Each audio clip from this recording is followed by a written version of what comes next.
Señor Narváez, entre los que participarán en este Consejo Nacional de Derechos Humanos está la Fiscalía, la Defensoría del Pueblo, los Ministerios de Servicios Penitenciarios, de Interior y Justicia, de Comunas y algunas instituciones vinculadas al sistema de derechos humanos. Sin embargo, las denuncias son contra el gobierno y los cuerpos de seguridad. ¿Cómo ellos van a formar parte de este Consejo Nacional de Derechos Humanos?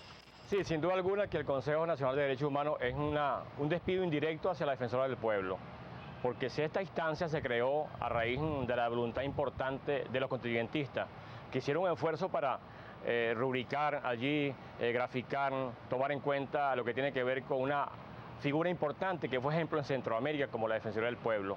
Pero la Defensoría del Pueblo lamentablemente o está desgastada de tanto estar en esa institución, o no le gusta trabajar porque no fue a las instancias allí, a ver cómo están los torturados, los detenidos.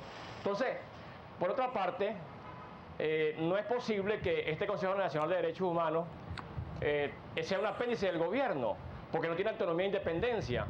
Y las personas que integran este consejo, lamentablemente con el respeto al ser humano, son las personas que están siendo cuestionadas. Por ejemplo, Ministerio Público, nosotros estamos recorriendo el país.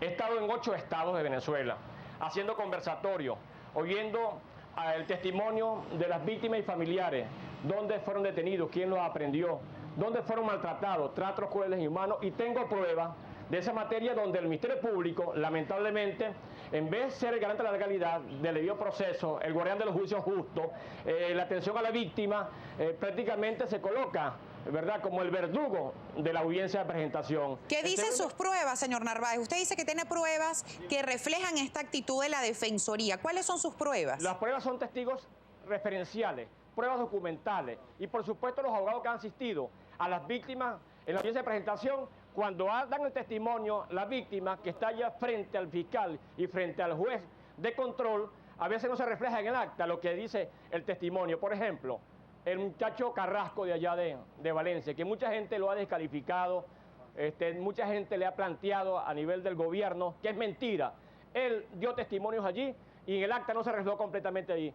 Y el caso de Malvina Jiménez, que es un caso emblemático, un guardia nacional, lamentablemente ese cuerpo se contaminó, la agarró por los cabellos, se la entregó a una guardia femenina para justiciar en el suelo. Bueno, todavía no hay decisión en esa materia y lo que planteó en el testimonio allí tampoco se reflejó completamente como debe ser reflejado en las actas en una audiencia de presentación, que es lo que uno ha aprendido en la parte jurídica y en la academia. Señor Narváez, el Informe Anual de Derechos Humanos por 9º año consecutivo, Venezuela aparece en el artículo 4 de este documento por violar derechos humanos después de Cuba y en conjunto con Honduras. ¿Se violan los derechos humanos en nuestro país? Yo no me alegro por eso, me pone triste porque tengo esta lucha desde hace 27 años, años 87 y 88. Empecé a dar pininos para darle atención a la víctima, con pruebas, con convicciones, por respeto a ustedes los periodistas que siempre han destacado mi trabajo y sobre todo Globovisión, que me vio crecer en esta área de derechos humanos.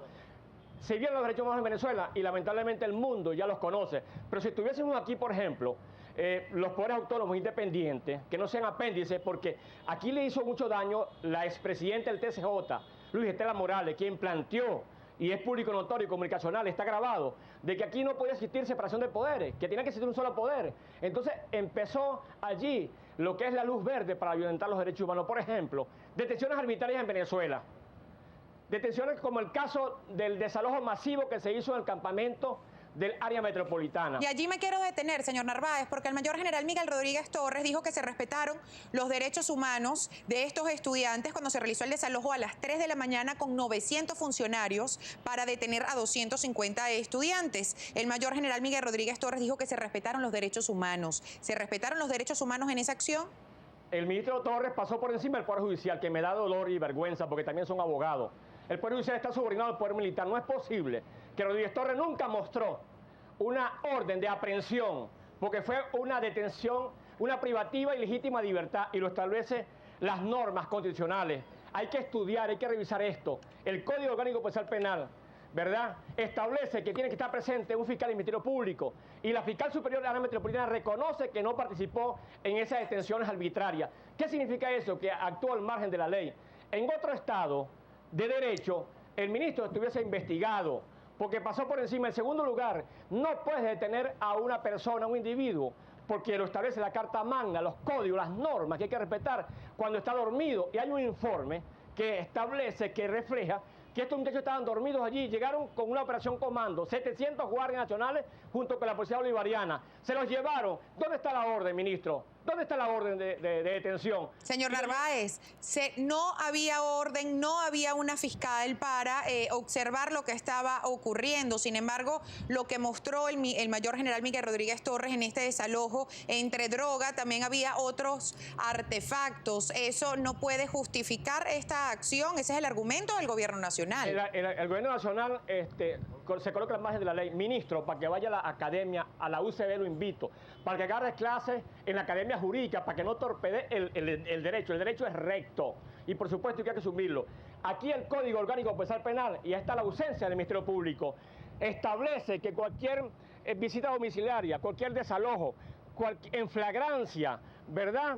Y por supuesto la investigación previa tiene que estar presente un testigo para el allanamiento y un fiscal del Ministerio Público, que es el garante de la legalidad, es el debido proceso y es el guardián de los juicios justos. Esto hay que respetarlo. De lo contrario, usted se pone al margen de la ley. Señor Narváez, en cuanto a las detenciones, hay más de 2.000, casi 2.900 detenciones según los números del Foro Penal venezolano a civiles. Hay más de 150 casos de violaciones a los derechos humanos, esto según el Foro Penal venezolano. Pero hay más de 17 funcionarios que están siendo investigados por el Ministerio Público. La pregunta es la siguiente: ¿son casos puntuales estos excesos de cuerpos policiales o usted considera que es una política de Estado? El comandante de la Guardia Nacional tiene que responder más tarde o temprano ante los tribunales, porque él es el jefe de la Guardia Nacional. La Guardia Nacional es honor a la divisa y yo tengo pruebas, testigos, y hay el video casero, tecnología de punta, los muchachos graban, los vecinos graban cómo la Guardia le ha dado tratos crueles y inhumanos a las personas. Incluso en Puerto Ordaz, muchachas que establecen testimonio que fueron maltratadas. En el caso de Barvinia, el caso de Carrasco, el caso de Calicanto, el caso de Los Campitos, Santa Juana, en Mérida, Cardenal Quintero, y el caso de esta muchacha Bernía, que fue esposada en el Hospital Central del Táchira. No se puede tratar a una mujer así. Y por eso es que el desbordamiento del orden público se hace presente, porque no actúa el Ministerio Público, no está presente allí, no está la Defensoría del Pueblo, que lamentablemente no asiste porque a lo mejor no le gusta este cargo, no va a los sitios de aprehensión. Por ejemplo, las detenciones que se hicieron en los 3 campamentos. El código establece 12 horas para informarle a las personas que están detenidos allí. Nunca se salió la lista de los que estaban detenidos. Y por otra parte, el Poder Judicial incurre en otro error judicial. ¿Cuál? Hace una audiencia de presentación masiva. El código no establece eso, la Carta Magna no establece eso. Entonces, yo estoy planteando la parte jurídica. No se puede torpedear tanto la parte jurídica. Señor Narváez.